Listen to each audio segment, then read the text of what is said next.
Hello. And we're live. Excellent. Excellent. Good afternoon. Good afternoon, everybody. I want to welcome you to this Thursday's live here on Venture into Change. This is going to be an exciting one. I'm looking forward to it. This is our week of release. And I have been getting a lot of questions this week. It's interesting. So I thought, well, why not answer some questions? Can't think of a better way to cover a subject than to answer your questions. So I'm pretty excited to do that. I did get a bunch, but I got a bunch of similar ones too. So I took the most popular questions, and those are the ones I'm going to be addressing. If you want to pop anything into the comments, if you're feeling so inclined during the live, I will do my best to keep my eye on that and answer them as I can. And if I don't get to them on the live, I will absolutely answer them privately with you in a direct message. So we'll make sure that all your questions get answered so you leave here wanting for nothing. That is my goal. So as I said, this has been the week of release, and I want to answer these questions. So the first one is, what does it mean to release? Because a lot of people are like, I don't really know what you're talking about, Galen. So could you, clarify that a little? So releasing it's taking all the things that you've been working on, the things that aren't serving you, the things you're trying to evolve from or grow to a different level on, and sort of letting them go and not hanging onto them anymore. And it's the process of energetically allowing it to leave your presence. So it no longer holds space in your mind, in your heart, in your gut, and anywhere in your body energetically. You lovingly say, I release you and you can go. I don't need you anymore. And so it is a process, and a lot of people are like, well, I don't really get it, I'm like, okay, well, that's why we're going to answer those questions today. So we're letting things go. And some of the things, people are like, well, what kinds of things do I release? And so you can release things like limiting beliefs. I'm not good enough, or I'm not smart enough, or I'll never be able to do that, or I always mess things up. You can let go of limiting beliefs, or limiting beliefs financially or in relationships, whatever it is, things that you have always told yourself. Those are things you could think about releasing. Attachments to people, places, things, experiences. Sometimes we keep ourselves attached to these things as a way of sort of just staying in the anxiety because it becomes a comfortable place. As uncomfortable as it is, we actually get comfortable in that discomfort. And so we don't really know what to do other than be that way. So hanging on to that can become a habit. And so that would be something you would want to release. Behaviors, habits, judgments of others, judgments of self, mindsets, things perhaps that have been given to you through your family, relationships, how you're growing up, what your parents, your grandparents, your aunts, your uncles, your great greats, things that have been passed down generationally to us, that don't necessarily suit us for who we are today. Things that maybe were mindsets that were suitable and applicable back when those people were using them or alive, and they aren't anymore, but they're still being passed down to us. So those are things you might want to release as well. And so why is it important? This was a big one. People are like, well, what's the big deal? If I just, I'm just not thinking about it anymore. Isn't that good enough? And it's not, right? Because all you're doing when you're just not thinking about it, you're sort of tucking it down. So when you just tuck things down and you don't release them, you just compartmentalize them and put them to the side, it keeps you feeling stuck. It keeps you feeling frustrated, like you're not making any headway. You can't move on. It will create a lot of anger buildup, and you'll find that you are spewing anger at people. You've got road rage. You're easily frustrated at other people, and you're yelling more than you want to. And all of a sudden you're like, wow, I didn't used to be this person. I used to be much more patient and understanding. And now all of a sudden I'm short-tempered. That's one of the reasons you want to release what's making you so angry, because it can only stay in there for so long. You can release grief, right? Grief can, if you get caught in your grief, I call it a grief eddy. And grief is the hardest emotion to me. I believe it's the hardest emotion to experience and move through. And grief, comes from all sorts of things, whether it's the death of a loved one, the ending of a relationship, any number of things. Grief can be the emotion that takes over, and you can get stuck in it because it is so big and it is so enveloping, and it's almost impossible to step away from at times. And so going through the process of grief is important, and then you need to release it so you don't stay swirling in that grief eddy. It also creates space for the new to come in. So if we are filled up with anger and frustration and grief and sadness and all the things that aren't serving us, there's no room for the joy to come in. And that's why you begin to feel like I can't ever, nothing changes. I just always feel the same. Well, it's because you're not actively releasing these things that are keeping you stuck. Also, it can ease overwhelm, right? Feelings of depression or anxiety, when you are just feeling overwhelmed all the time, that can be a symptom that you have things to release that you are just hanging on to, and they are taking up valuable space mentally, physically, emotionally. And it can come up in manifest itself in physical ways, right? So you can start developing ailments internally, or joints, muscle issues, all sorts of things physically can be triggered by hanging on to things when we really need to release them. And you'll be surprised at when you start focusing and becoming aware of what you need to release, how when you do release it, you actually feel all of a sudden something shifts, something changes, like, oh, I'm feeling better.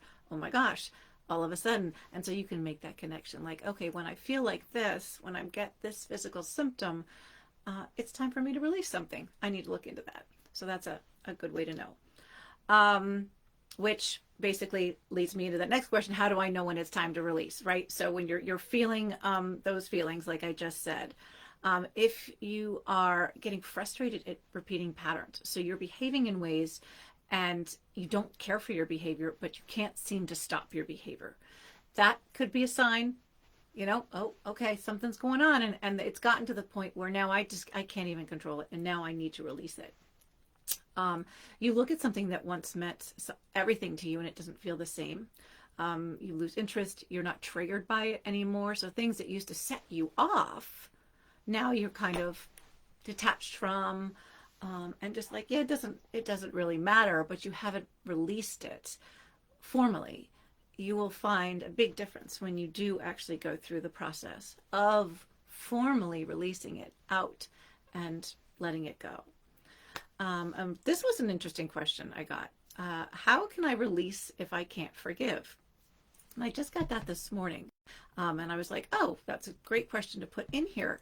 And, I've always talked about how release is not a one and done thing. Like, you can release things in multiple stages. It can take a while depending on the size of it, right? So you do it little by little. And I found this post this morning. It popped up just after I got the question. You gotta love the universe and the synchronicity. And I want to read it to you, and then I will share it in the comments for you to sort of keep with you, because I love this. It says, consider replacing the word forgive with the word release. In other words, instead of forgiving people, you're releasing them. You're releasing them from your life so they no longer have a hold on you. Simply change the question from how do I forgive them to how do I release them? And then consider yourself. Love yourself, value yourself, and know you have the power to change the dynamic of any situation. And I thought that was a great way to put it, is replace forgive with release. And again, it's not going to happen all in one sitting. You're not going to be able to say, I release this person from my life because they broke my heart and we're no longer together. That usually is going to take more than one time, but you can release small portions of it. So I wanted to, to talk about something that I've recently been able to release, especially today. It's a very important day. It is my dad's birthday, March 23rd. He has passed. He's been gone for 9-10 years now. I'm actually wearing his college ring. I wear his ring on his birthday, or most of the month. Um, but I very close to my dad. Loved. We had a great relationship, and I thought that I had released him, but there were some things that I was holding on to. One of what these things was this box that I had given, or me and my siblings had given him, this display box for pens. My dad was an industrial designer, and he had loved to draw and sketch, and he loved to collect pens, and so I have kept this box of pens, and I've released a lot of his other stuff that we had. I'd gotten rid of it, wasn't a problem, but this was very different. I wasn't able to do it. And all of a sudden, this last week, as I was doing some spring cleaning, I said, you know what? I think it's time. And so I went and I got the box out. And it's not like first off, the box was actually put away. It wasn't even on display for me to see. I knew where it was. It was taking up physical space and mental space and emotional space, but I knew exactly where it was. And I said, it's time for this to go away. I'm ready to release this. And so I took the box out and I looked at each pen and I said, are there any of them I want to keep? Is there anything else I just still want to hold on to? And there were 2 pens that I thought, these feel like I'm still want to hold on to them. So I'm not ready to release them, but I am ready to release this box. And all the other pens, beautiful pens, and they're absolutely gorgeous pens. They're not just like Bic pens. These are beautiful pens, high-end pens. And I finally became ready to release it, but it has been a process. And I find that every year or so, I'm ready to release another piece of him, because he is, that much firmer in my heart, and he visits me all the time, and I feel his presence, and he comes to me in my dreams. And so that's just an example of little by little releasing and letting things go. And so I have always talked about my process of releasing, which is acknowledge, allow, delight, and invite. And I spoke about that in my Monday post. And I'm going to put a little reference meme in the comments for you as well of my 4-step process. So you can have it and keep it. It really is something either write it down or print it out and just put it somewhere so that when you are having these moments where you're ready to release, you have those steps to help walk you through it. They can be very helpful just to have something written down for you to go, oh, I think I'm ready to let go of this. Okay, here's my process. And if you have that process, it becomes a more formal thing, right? You can create a ceremony, as it were. So the last question that I got that I thought was very interesting was, I've tried releasing, but I still can't get beyond it. And so even though they've done this multiple times, have tried multiple times to release, to say, okay, I can do little by little, they're still having a problem releasing. This is the time at which I would recommend someone circle back to the reflection. Reflect on a lot of different things. How is this making me feel? What am I getting out of holding on to this? What did it provide me in its heyday when it was primary in my existence, in my life? And really think and write down these things as they're coming to you. It can be anything, just whatever comes to your mind, write down, and just then take a look at it and go, okay, because a lot of times we don't even realize how much these things have become a part of who we are, our identity. And the thought of releasing that means losing part of us. So we have to then figure out why it means so much to, it means like it's that much of a part of us. And then how have we replaced that? How can we replace that? What can we do? How are we growing? How have we changed so that we can push this process forward, because we do want to release it, right? Someone really did want to release this thing. So they really wanted to do it. So it's going to take some reflection and thought. And again, not necessarily something that's going to happen overnight.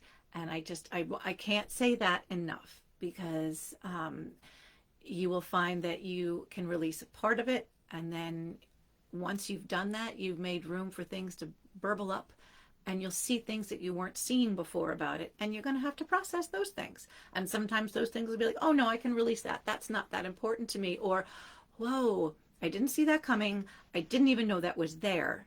I need to sit with this for a while. And maybe it's a couple days, a couple weeks, months, years, whatever it is. It takes what it takes until you're ready to release. But at least you're doing the work and bringing up the next level. So one more story I have for you of release is this whole cleaning jag I was on. I've told the story of my kids leaving the nest, and I wanted to make my son's room a little more guest friendly. He's not coming home anytime soon, and I thought, this is where I put my guests when they come to stay, and I really want it to be a little more guest friendly, like I said. So I started the process of cleaning out and organizing, and I had cleaned out and organized his room when he left for boot camp, and then I did it again a couple months later. But this was a much bigger process. This was where I was really ready to let go of a lot of stuff that I hadn't been ready to let go of 6 months ago or a year ago. And so it felt really good. I mean, to the point where I like shifted the bed, and I organized his closet, and I put things away for like in organized drawers for him. I got new curtains, I got new shades, and I really, I did a deep dive, a deep clean. I shifted other furniture around, and so it shifted the energy. By doing just the cleaning alone shifts the energy. So I shifted the energy, and I neatened everything up, and I made it just this beautiful space. And I had a lovely 2-hour video call with him. Actually, that weekend I was working on it. And I was telling him about it. I said, hey, just so you know, I'm doing this. And you could see his face go, oh, God, Mom, what have you done with all my stuff? What's it going to look like? He's not a super big fan of change, but he knows I love change. And I said, it's just, more guest friendly, and it's organized. And now we know where all your stuff is. I put all the things together instead of sort of here, there, and everywhere. And he's like, all right, I'm ready to take a look. Turn the camera around and let me see. I'm like, okay. So I walked him around the room and showed him everything that I had done. And he was like, well, okay, that's not bad. He's like, so basically now you have a Sam themed room. And I was like, I love that. I love that perspective. That's exactly what it is. This is my guest room. It is a Sam themed room. I still have a lot of him there. I have his Marine Corps flags, and I have his Marine Corps pictures, and I have a lot of things that he's collected. So it still has his essence, but it has, a prettier bedspread and lovely curtains and a pink chair in the corner. And he's like, okay, I can accept this. This will be okay. And that made me feel really good, because I think he also sensed that it was me needing to release, keeping this space so much about him and for him. It's still for him, but it's in a different form now. So I have taken another step in releasing that part of my baby boy, my big 6'2" U.S. Marine. So as you can see, we all struggle with it. It is a hard thing to do, but it is a really important thing to do as you are in your personal growth journey. And it is definitely one of the things I work on with my clients, is working through this process of release, because it's not always an easy thing to do alone, and perspective is huge. And that's something I really bring. It's another one of my geniuses is perspective. I can take a look at something from the outside, hear what you're saying, and go, this is what I'm seeing, feeling, and hearing. And what do you think of this? And sometimes it just takes someone else to give you a little more perspective, to make you go, oh, well, that's why I was holding on to that. Well, I don't think I need that anymore. Or that's why I was holding on to that. I'm not ready to release it. I want to think on this for a bit. So I'm going to just leave you with those thoughts. I want you to think about things that might need releasing. I want you to think about things that you've been feeling. Have your emotions been getting the best of you? Is that a sign? And also, again, if you have any further questions on release, I'm happy to have a conversation with you. And if you might want to start working with someone to help you on your self-growth journey, that is what I do in my Venture to Change program. I take my clients from feeling stuck and frustrated and ready for change to making the change and feeling good and noticing immediate differences. So I love what I do, and I love to share my information. I hope you all got something out of this, and I hope you have an amazing day.